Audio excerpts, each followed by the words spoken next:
Je viens de voir le film qui vient de sortir, Le Président et le Tigre, à propos de Paul Deschanel et de Clemenceau, et ça illustre parfaitement ma théorie sur l'alternance solstice-équinoxe. Paul Deschanel est marqué par l'équinoxialité, finalement. C'est-à-dire quelqu'un qui parle beaucoup du peuple, des femmes, de l'égalité, qui veut arrêter la peine de mort, etc. Et ça se place dans les années 20-22, puisqu'il est d'abord, enfin, il a été plusieurs choses, mais il a été président public, puis ensuite sénateur, etc. Et il meurt en 1922. C'est-à-dire, il meurt à la charnière entre la phase solsticiale et la phase équinoxiale. Et donc, il y a une déchéance du pouvoir chez Deschanel qui est assez évidente. Qu'est-ce que ça signifie?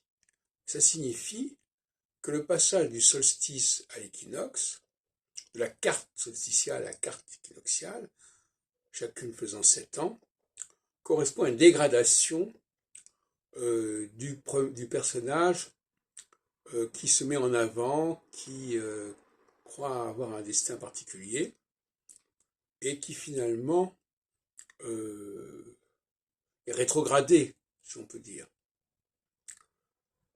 Et donne une image catastrophique d'ailleurs du président, qui était alors élu non pas au suffrage universel d'ailleurs, mais par le Congrès réunissant l'Assemblée nationale et ou Chambre des députés, je ne sais pas comment ça s'appelait à l'époque, et le Sénat.